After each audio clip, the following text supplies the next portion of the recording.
ભગવાને આપણને આ દુનિયા ઉપર મોકલે એટલે 64 કળાઓ આપીને મોકલે, અને 64 માંથી કેટલી જીવતી રાખીએ ને એ આપણા ઉપર હોય. અને તમને એમ લાગે કે ભગવાને આ વ્યક્તિને હું કામ એને બનાવી હશે, આ ક્યાંય કામ નથી લાગતી. પણ તે દિવસે મારે એવું કેવું છે કે અન્વીનો જ્યારે જન્મ થાય ને, વિજયભાઈની દીકરી ઓળખો છો ને?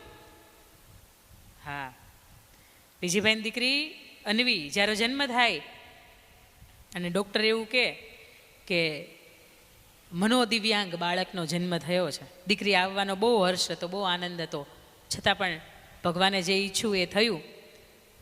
પરિવાર ખૂબ દુઃખી રહે. અમારા અન્વીબેનને વિજયભાઈને દુઃખ થાય કે ભગવાને સંતાન આપ્યું તો આવું આપ્યું.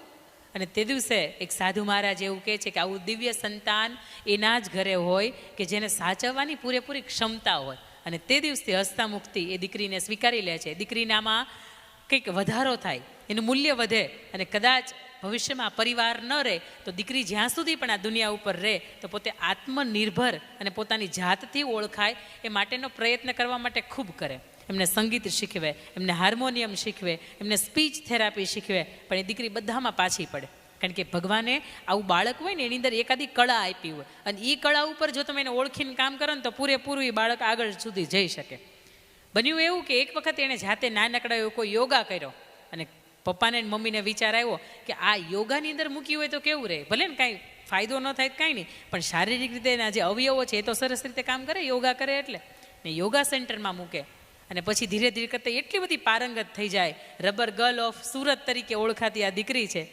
યસ, વાહ, રબર ગર્લ ઓફ ઓળખાતી આ દીકરી છે.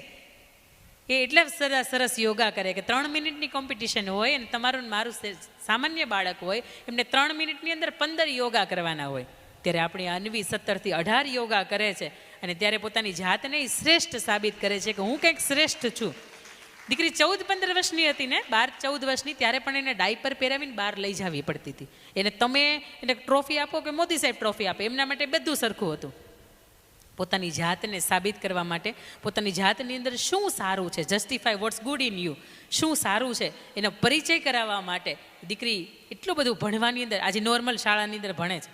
નોર્મલ તમારું મારું બાળક જો 6ઠ્ઠું ભણતું હોય, જે અભ્યાસક્રમ આવતો હોય, જેની સાથે ભણતું હોય, જેવો ગણિતની અંદર ભૂમિતિને પ્રમેય આવતું હોય, એવી જ રીતે દીકરી એના ભાઈની સાથે એ નોર્મલ શાળાની અંદર ભણે છે. આજે વિજયભાઈની હાજરી નથી, નહીં તો હું એને કહેત એનું પરફેક્શન એટલું કે તમારું મારું બાળક 10મું ભણતું હશે ને છતાં એની પથારી નહીં વાળે. આજે એની ઘાતે એ પથારી વાળે. એ જમતી હોય ને તો ટ્રેન ચૂકી જાય ને તો ભલે ચૂકી જાય, પણ જમવાનું વ્યવસ્થિત જ્યાં સુધી પૂરું નહીં થાય ત્યાં સુધી ઊભી નહીં થાય. એટલું બધું ધગશ, એટલી બધી પેશન છે. અને પછી એ દીકરી થોડી કરતાં આગળ જાય, પોતાની પ્રતિભા છે એનો એ પરિચય આપે, અને આખરે એ વાત ધીરે ધીરે કરતી મોદી સાહેબ